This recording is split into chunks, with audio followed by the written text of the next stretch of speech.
Okay, thanks very much for the invitation to give this talk. So yeah, I was just saying before that it's the first online seminar I've given for a while. So yeah, it's a bit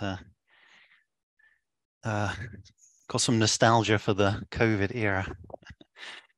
So I was asked to give a short talk about the general principle of regularizing manifolds using Ricci flow. So this is quite a broad topic.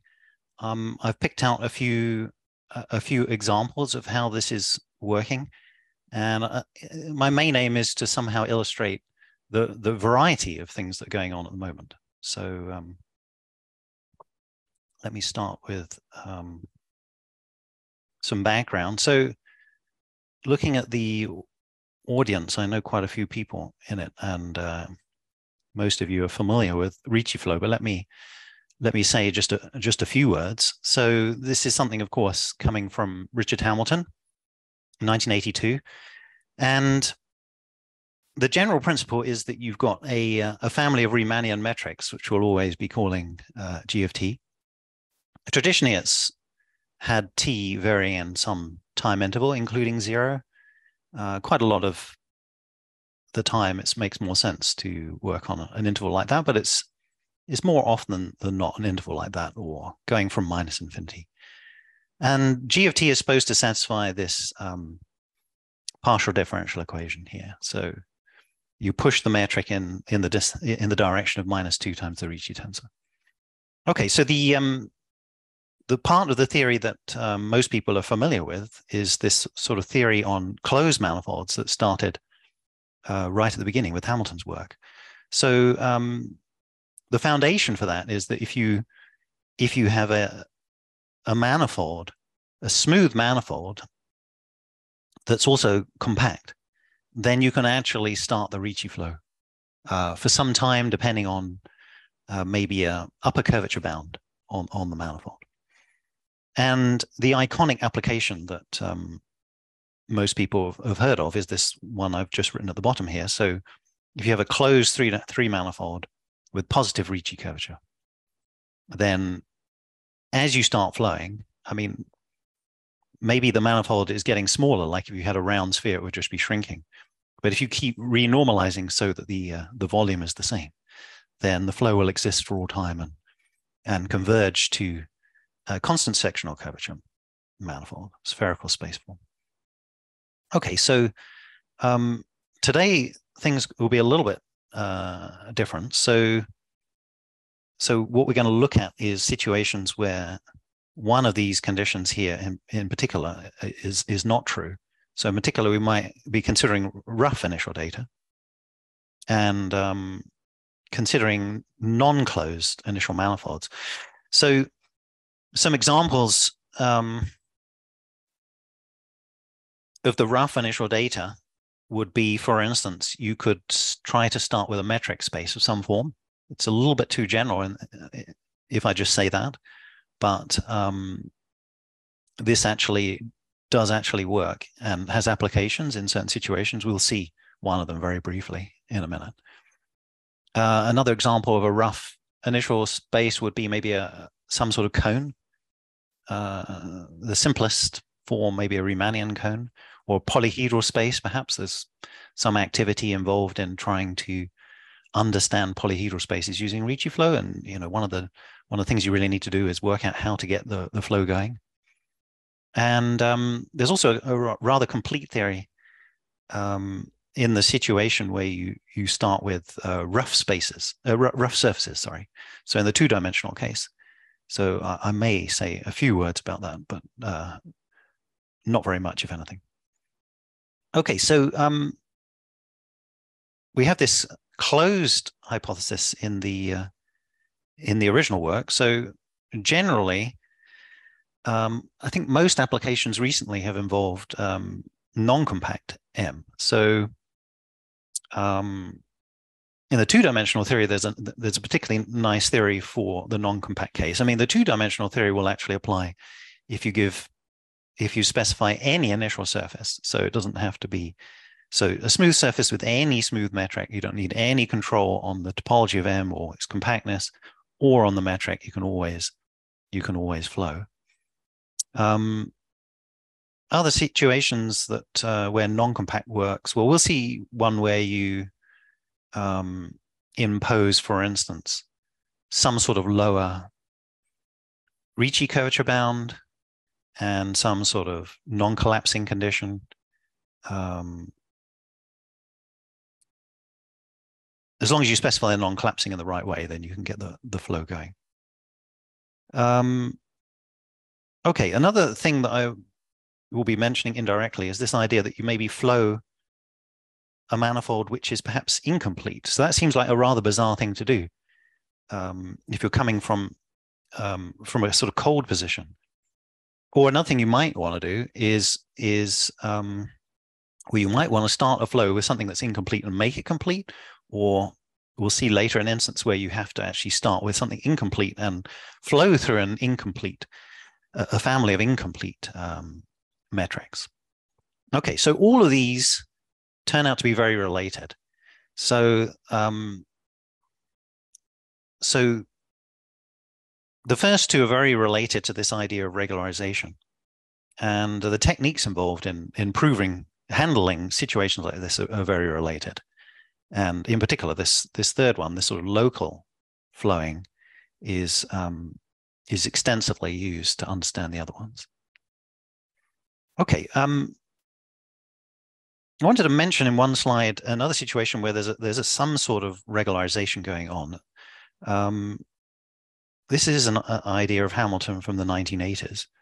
So what he actually managed to apply in a situation that I won't actually mention is this idea that if you take a manifold, maybe a complete manifold, let's say, or closed manifold even, of non-negative curvature, which is, of course, a very vague statement, if you can start the Ricci flow, then there's this sort of heuristic idea that either the curvature will become strictly positive immediately, or you must have some sort of extra rigid structure in your manifold. Let me give you an example of this in action that actually doesn't quite work. So this is an idea of, I guess, Xi from the 1980s. So if you take a complete non-compact 3 manifold with non-negative Ricci curvature, then if you manage to flow that, then you would expect one of two things to happen. So either this Ricci bigger than or equal to 0 turns into a strict inequality instantly, in which case you've got a complete non-compact 3 manifold with strictly positive Ricci, and then there's a result of Shane and Yao using minimal surface theory, which says that you're diffeomorphic to R3. So you've understood the topology. If that's not true, then you get, well, the interesting case, you get some sort of local splitting. So you get some sort of rigid structure. So if you could carry out that sort of argument, the consequence would be something which was actually subsequently proved using minimal surface theory by Gong Liu, which is the statement that if you have a complete non-compact 3 manifold with non-negative Ricci curvature, then you can say what it is, essentially. So it's diffeomorphic to a quotient of R3 or S2 cross R. Okay, so this is coming from this sort of extra rigidity you get in this sort of other case. So basically, if you didn't have strictly positive Ricci as you start flowing, let's say you manage to find, let's say you stand at a point in space for positive time, and there's precisely one vector in the kernel of the Ricci endomorphism. Then basically what the Ricci flow theory tells you is that as you move that vector around by parallel transport, then it's also in the kernel of the Ricci endomorphism and the only vector in the kernel. So then you get some sort of splitting in this direction locally, and then you can somehow extend that. Let me not go into the details. So all the bits that I'm brushing under the carpet there actually work just fine. Unfortunately, the program doesn't work. And so what is the actual problem with that argument? Well, simply the very first step. So at the moment, we're saying start off with a complete non-compact 3 manifold with Ricci bigger than or equal to 0. So nobody knows how to run the Ricci flow starting with that. Okay, so that gives you some sort of insight into maybe what the difficulties may be here. You know, if you're used to the closed case, then you're used to just maybe saying, well, just run the Ricci flow. Well, you can't, you know, nobody knows how to do that. In fact, it's probably possible to do here. But just to give you an idea of why it's not so trivial, if I just take this 0 here and I replace it with, you know, minus epsilon, say, then you can admit surfaces 3 manifolds, which maybe look something like this, where the cross section is a 2-sphere, and the 2-sphere is getting smaller as you go down to the left here. So then if you were to run the Ricci flow, then these really small 2-spheres, they want to shrink under the Ricci flow. And the further along you go, the shorter time it would take to shrink to nothing.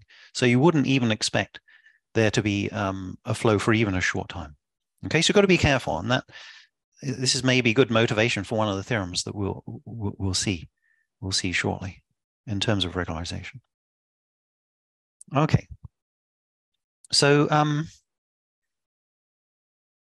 let me go to the situation where you're trying to flow a metric space, as I mentioned before. So this is one situation where everything does work nicely, and you can get some applications coming out. So as long as you take a sufficiently nice metric space, and the metric spaces that we've looked at are Ricci limit spaces. So Ricci limit spaces, most people here I know are experts in them. So let me just say a few words anyway. So what is a Ricci limit space? Well, it's a triple here, which is a metric space, x comma d, and p is some point in x. And this is a triple, which is a pointed Gromov-Hausdorff limit of complete pointed manifolds. So let's write our manifolds there. So we've got the manifolds mi, gi, and points pi. And they all satisfy these two conditions. So the Ricci limit space condition is the fact that they all have a Ricci lower bound. So all the eigenvalues have some sort of uniform lower bound independent of I. And then the non-collapse is coming from this condition. So this is a sort of weak form of non-collapsing where you're only controlling volumes near pi. So there's a big distinction in Ricci flow between a hypothesis like this and a hypothesis where this is true for any p in the manifold, in which case that's a much easier theory.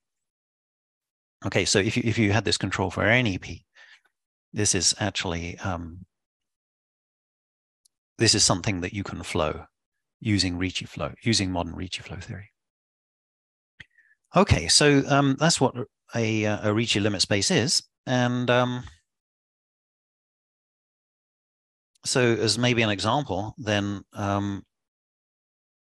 you could have, for instance, a cone would be a very straightforward example where, although it's not a smooth manifold, you can approximate it by slightly smoothings out of these cones, which would satisfy these conditions. Okay.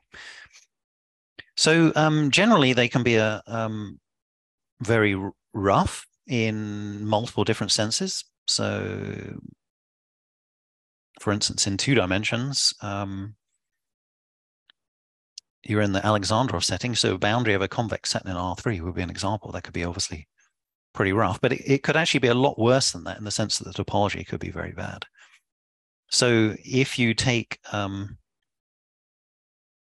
4-dimensional example, take the Iguchi-Hansen metric. So this is just some nice, smooth, complete 4-manifold, which is asymptotically a cone over RP3.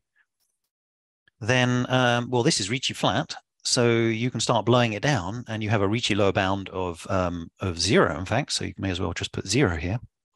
There's no problem with this non-collapsing condition. So you can just blow it down, ultimately just getting this cone at infinity. And so the cone over RP3 would be a Ricci limit space. And it's not a manifold, right? It's at the vertex of this cone, then it's not homeomorphic to a four-dimensional ball.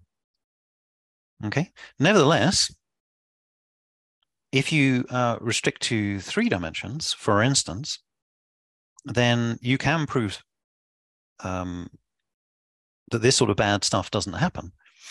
So this is a result that I proved with Miles Simon a few years ago, and similar work and technology that we use is due to Raphael Hochar. In the form that I'm writing it here, it's a statement of Andrew MacLeod and myself, a slight variation on the work with Miles. And it says that if you take any three-dimensional, specifically three-dimensional Ricci limit space, then it is actually globally homeomorphic to a smooth manifold. And that homeomorphism is locally by Hilda. So you have some extra control on the regularity here. So this is a little bit stronger than the 3D case of a conjecture of Anderson, Cheeger, Colding, and Tien. Okay, so where's the Ricci flow? So nothing here so far is anything to do with Ricci flow, except I promised that we were going to talk about Ricci flow from rough spaces. So in particular, this is the rough space, this metric space. So what Ricci flow regularization allows you to do, hopefully, is to flow this rough space and then somehow use the regularization of Ricci flow to compare the initial rough space to the manifold just at some small time forwards. Okay, so at least that's the idea. I mean, there are a couple of problems with that. I mean, one is that, hang on a minute, what does it mean to start the Ricci flow with a metric space? You know, where is the underlying manifold? Well, what we'd mean by starting the Ricci flow here would be find a smooth manifold from somewhere and a Ricci flow for strictly positive time. So if you look at the Riemannian distance, so if you look at the, let's say G of t is your Ricci flow for t strictly bigger than 0, then if you look at the Riemannian distance, let's say G of t, then you want that to converge to something as t decreases to 0. Okay, and then you want that M, the manifold where this Ricci flow is living, which is another thing that isn't specified anymore in the problem. It's something you have to find. So with this initial metric, so it's just a metric space, should be isomorphic to the supposed initial data. So that's the that's what you should try and do. But there's an obvious problem here, which is you can't even start the flow if you start with a smooth manifold in this generality, right? So, you know, even if this is actually a smooth manifold, we know from the example a few slides ago that you don't expect to be able to start the Ricci flow. So you have to be a little bit, you know, you have to tread very carefully, I would say, so that this all works. So so you've got a few options. One of the options to prove the more basic results are to literally look at some local region of your initial manifold and then flow for a short time, and flow using one of these incomplete flows, and then just use this sort of local Ricci flow to do the smoothing. Or maybe a smarter way would be to try and flow globally, but then just accept that you'll not actually find a flow on all of space cross time interval. You maybe have to find a flow in some sort of subset of space-time, which maybe is not a cylindrical. Okay, so that's actually what we do. So so that gives you some sort of, I mean, it's a very brief sort of one slide about one of the regularization applications. I want to spend a bit more time on a different application, which is from last year with Mansion. And this is a different type of application because you're not regularizing in that you're taking rough initial data.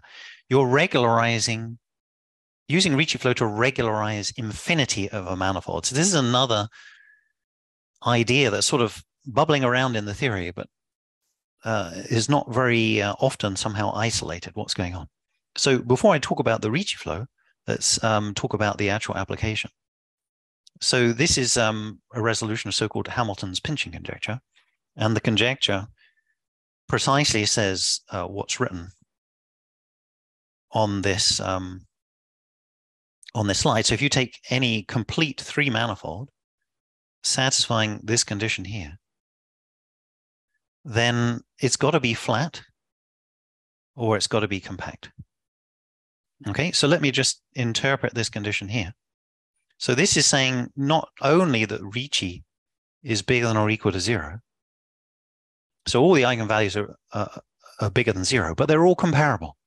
Okay, so the largest one is less than some big constant times the smallest one. Okay, so you're getting some extra control. So, Ricci bigger than or equal to 0, obviously not enough to deduce flat or compact. It could be some sort of paraboloid or something like that. But Hamilton realized, in fact, he proved an extrinsic version of this conjecture, that if you have this sort of pinching between the Ricci eigenvalues, then you're either completely flat or it should somehow, the manifold should somehow close up as you go out. Okay, so maybe it's worth sort of relating this to Bonnet-Myers, which of course in any dimension would be saying if you just had this part, Ricci bigger than epsilon for epsilon positive. Oh, this R, by the way, is scalar curvature. Maybe I should have written that somewhere. So this is scalar curvature. So if you just had Ricci bigger than some positive epsilon, then of course, this is immediately giving you, by undergraduate maths, giving you a diameter bound. So this is very different to that in the sense that this is a scale invariant hypothesis. So you'll never get any diameter bound, but it's somehow related anyway. Okay, one extra little comment on the end of here is that if you didn't have this flatness, so that would certainly imply by the theorem that you were compact, then after a little bit of maneuvering, you can actually put yourself in the situation of Hamilton's theory that I started off mentioning right at the beginning. So this would actually tell you you're not just compact, but you're actually a spherical spaceform, diffeomorphic too. Okay, so let's head towards where the Ricci flow comes in. So, and I want to do that by explaining why intuitively this might be true. So I don't know why Hamilton originally thought it was true, maybe simply because he proved something extrinsic of this form. But this would be a possible intuitive justification.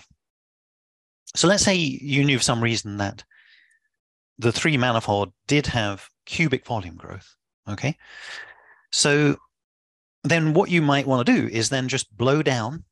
So just scale down your one fixed manifold that you're trying to understand.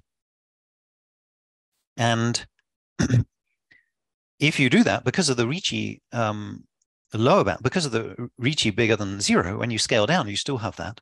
And then you would get convergence to the asymptotic cone at infinity. So this cone at infinity, if it were smooth, so if at infinity it were really, or if you blow down and get a limit and it was smooth, then you'd expect that to inherit this Ricci pinching. But then if you look in a sort of radial direction out along the cone, so let me maybe draw a picture. So if it was your cone at infinity, then if you look at in this radial direction, then the Ricci tensor applied to that would be 0. So then by the pinching condition, this would actually be implying that you were the sum of the Ricci eigenvalues is 0. So you're Ricci flat, in fact, because the Ricci is non-negative. So you're actually flat because you're in 3D. So you'd have, the whole thing would have to be flat. So you'd have a cone over some sort of surface of Gauss curvature 1. Then for topological reasons, it'd have to be a round unit sphere. And so as outside a compact set would have to be R3, and then just basic comparison geometry would tell you the whole thing was R3 because you have this Ricci bigger than 0. Okay, so that would be some heuristic argument, which is actually quite nice to compare with how you end up solving this problem. The problem with this is, well, there are a couple of problems. The one I want to highlight is that when you blow down here, of course, the cone at infinity, you're only getting this cone in a Gromov-Hausdorff sense, right? The limit, the convergence is only Gromov-Hausdorff. So the cone could be something really quite wild. It certainly doesn't have to be smooth.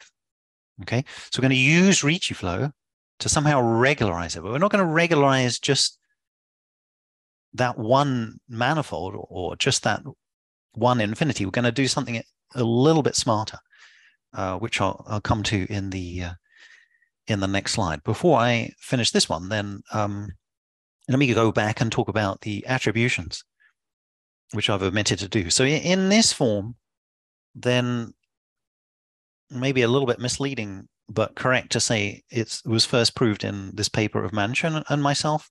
But the reality is that we're using, in a very necessary way, 2 other papers. So one of them is Darrell, Schultzer, and Simon, and the other one is Lott. And they're basically proving, well, the combination of those, for instance, is proving this result with the extra hypothesis of bounded curvature.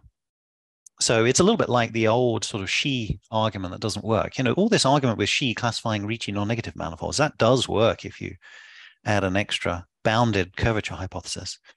And the same was true here. So what we're doing is somehow extending the applicability of this work. And then I've written another a paper here, which came out very recently, maybe a couple of weeks ago. And what Gerhard Hüsken and Thomas Kurber do is that they give an alternative argument of this intermediate part, the Darrell, Schultzer, Simon. So using completely different technology.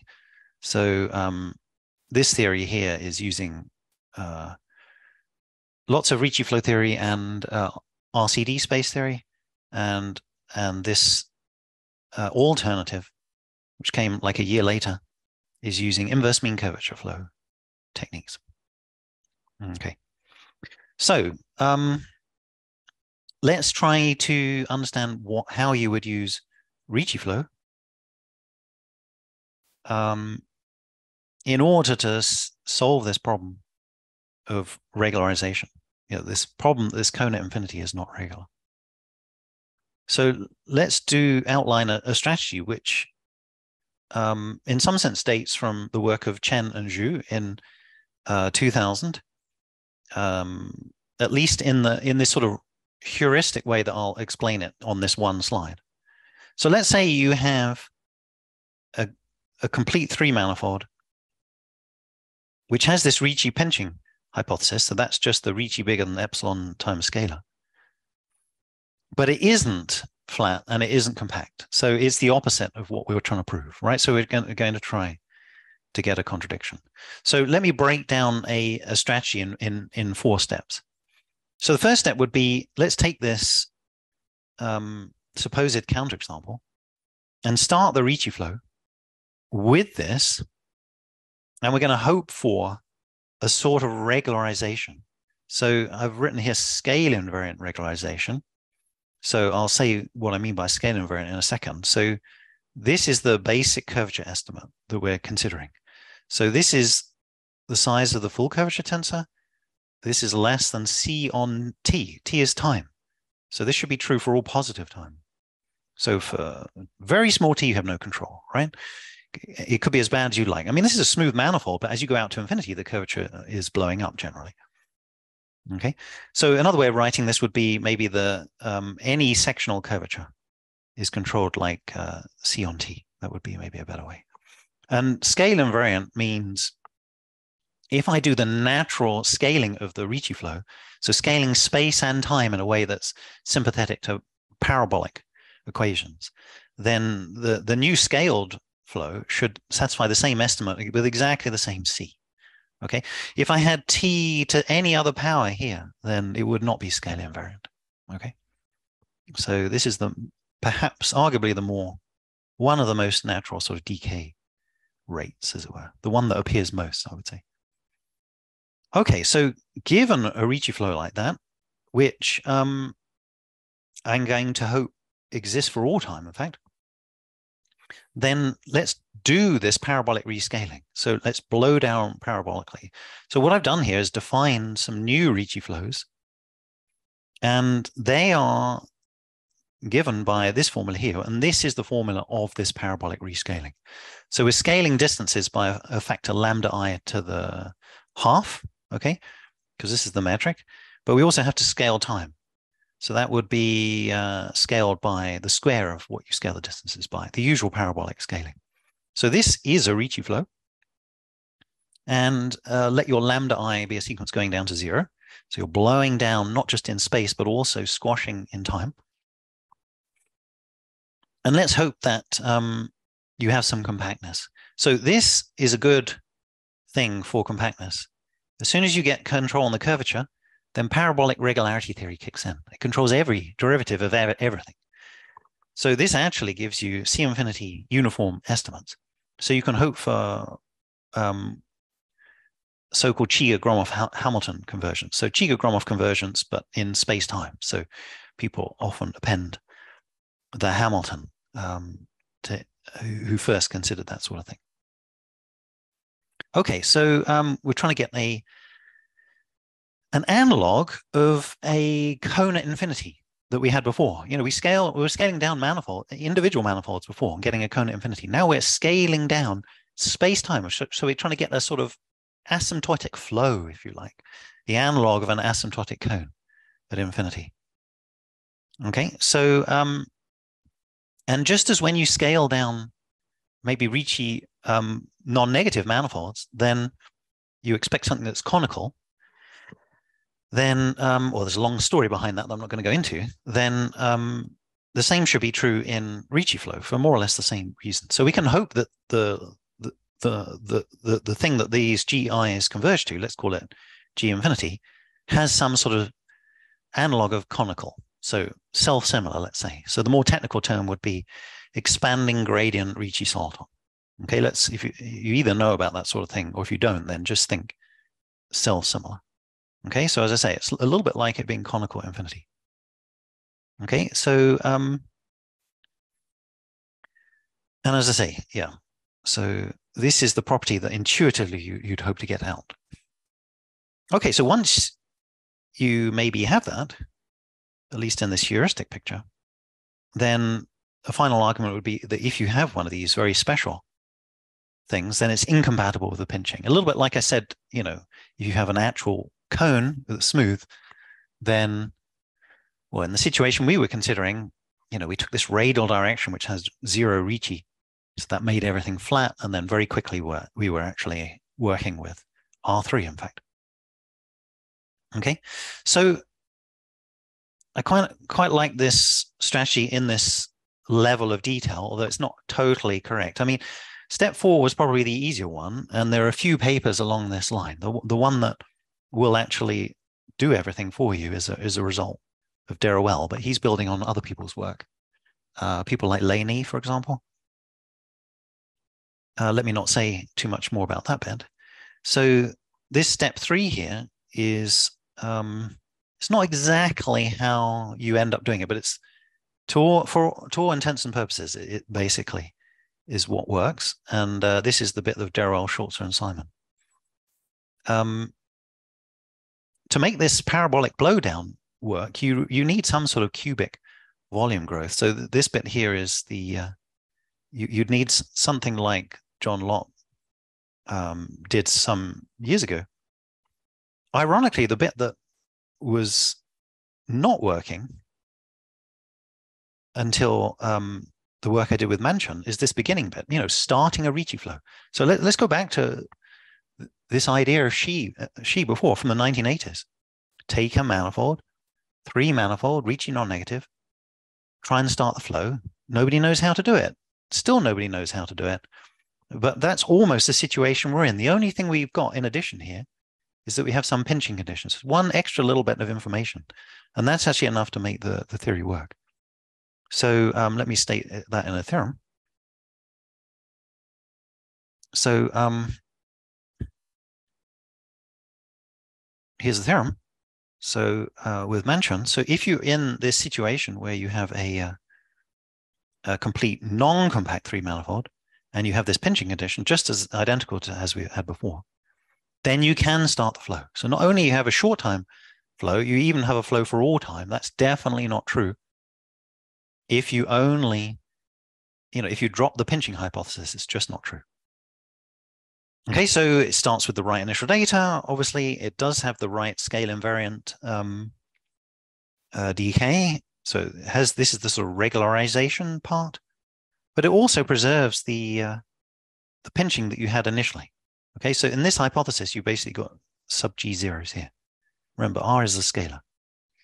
So that's preserved. In fact, in this case, even with the same epsilon. But yeah. So the pinching is actually making the short time existence, but also the long time existence work. Okay. So how would you then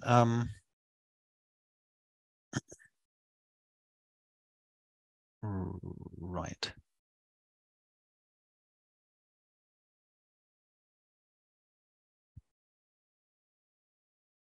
So let me just see which order I'm going to do this in.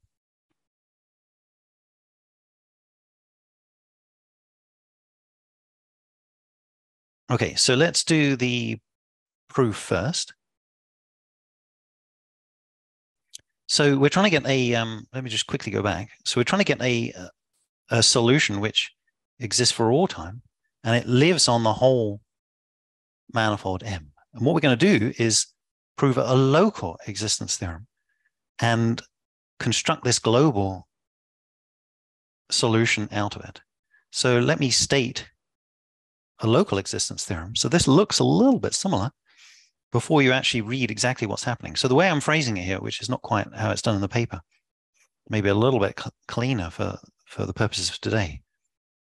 So if you have a complete non-compact three manifold as you had before with pinching, then what this theorem says is that you can find an incomplete flow. So it's only existing on some ball in the initial manifold.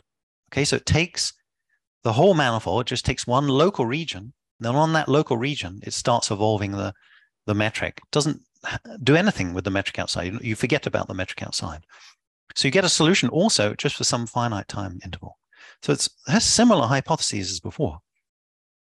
It starts with the right initial data, at least on the ball where it's defined, has the same regularization, and it also more or less preserves the pinching, but now you're going to have some sort of error.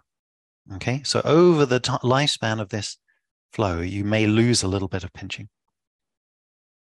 Okay, so there's a story that maybe I don't have that much time to talk about today about how you prove this sort of local existence theorem. Okay, it's very related to what I was talking about, the application to Ricci limit spaces. Okay, but let's first look at how you use the local existence to build up the global existence. So let's forget that point. So what we're going to do is we're going to apply the local existence theorem more or less to the manifold we're trying to understand. But instead of taking the metric G0 in the global existence theorem, we're actually going to apply it to blowdowns of that metric. So we're going to take some large R and multiply the metric by R to the -2. Okay, scaling doesn't change the pinching. Okay, so that is a perfectly good scaled metric, which you can then replace this with R to the -2 G0, and you get the same, you get now a Ricci flow, which maybe I would, instead of calling G of T, maybe call G of R of T or something like that. So it lives on this space-time region. Okay. So on the other hand, you can now scale back up by the same factor. And now we're going to scale both in space and in time because we have Ricci flows. And now these scaled back Ricci flows live on a much bigger ball, now of radius Ri. Okay. And they live on a much longer time interval, now scaled up by this. Oh, I think I've got this factor here. This factor here should be +2, I think. Let's just change that there. Okay, so the scaling doesn't change the C on T curvature decay. It does actually change the error in the pinching. It's actually getting better. So this is a smaller and smaller number now. So what we can do now, we've got Ricci flows on bigger and bigger balls for longer and longer time. Got great curvature estimates, which give you control and derivative of everything. So actually you have a compactness, and you can actually pass to a subsequence and get the limit now on the whole space and the whole of time. So that gives you this global solution that does step one of the naive strategy, basically. Okay. So that gives you, I mean, our time's almost up, but that gives you a few examples of where regularization is used in quite different ways. Maybe if I had a little bit more time, I would either explain how this local existence theorem works in 5 minutes or so, or and you can definitely take 5 more minutes because you started late. Okay, so well, there are some options to either do the proof of that. I could spend 1 minute maybe on the higher dimensional theory, or maybe talk about surfaces. Maybe let's talk a little bit about this existence theory. Yes, I think the 3D existence theory would be. Sorry, the 3D one? Yeah. Let's do the 3D one, yeah? Yeah. Okay, so basically, let's look at this this ball here. So this is going to be let's just draw it figuratively as actually a ball in the manifold here. So somehow we have a metric here, which is not complete, right? I mean, it could just be literally a ball in R3 or something like that. Okay, so what's the technique for proving local existence? So if you go back to the original two-dimensional theory, one technique that I used in that to flow incomplete metrics like this one is to go to the boundary of your local region, to some sort of little boundary layer around here, and scale up the metric. So blow it up so it looks like actually a Poincaré metric in this sort of local region. Poincaré metric scale to have very, very negative curvature. Okay, so that then gives you a complete metric of bounded curvature. In fact, you can then flow that using existence theory from the 1980s. There's the theorem of Ricci, which maybe I won't say any more about now. So in the 2D theory, this works out very nicely, and you get a long time solution, as it turns out. And you can use that to, well, for instance, then you would have, it's not quite how I use it, but then you'd have a solution on this slightly smaller disk, which is incomplete, but is actually part of a complete flow on this bigger thing. So a technique that Hochart introduced that we use in this sort of game is that what you can do in the higher dimensional theory is you take this boundary layer and you blow it up. So the metric becomes complete. And then you start flowing, but now you can only flow for a really short time, an uncontrollably short time. Okay, so that doesn't look very good because we really need an existence time which is uniform. That capital T should not depend on anything other than the epsilon. Okay, it shouldn't depend on the G0. But the length of time you can flow for definitely depends on the G0. But then the idea of Hochart is that you, after flowing for a very short time, you just take a slightly smaller disk. Let me try, probably unsuccessfully, to draw a concentric circle. So take this supposedly concentric circle and then say, well, I was successful flowing for a bit of time and I've got some nice estimates on this slightly smaller region. So now I'm going to take this sort of boundary layer here, blow up again, and then start flowing. So then I get a solution on a smaller region. Okay, so, and then try and repeat. So in the end, maybe you can get a solution on maybe the half ball for a definite amount of time. So this looks a little bit scary because we didn't know how long we could flow for initially. So it could be an uncontrollably small amount of time. But the thing that saves us is that the shorter the time you can flow for, the less you have to go in to then restart the flow. So in the end, you have a solution on a region of space-time, which is sort of like built up like a pyramid. Okay. And then you just take some nice cylinder inside that in order to get the local Ricci flow that we're talking about here.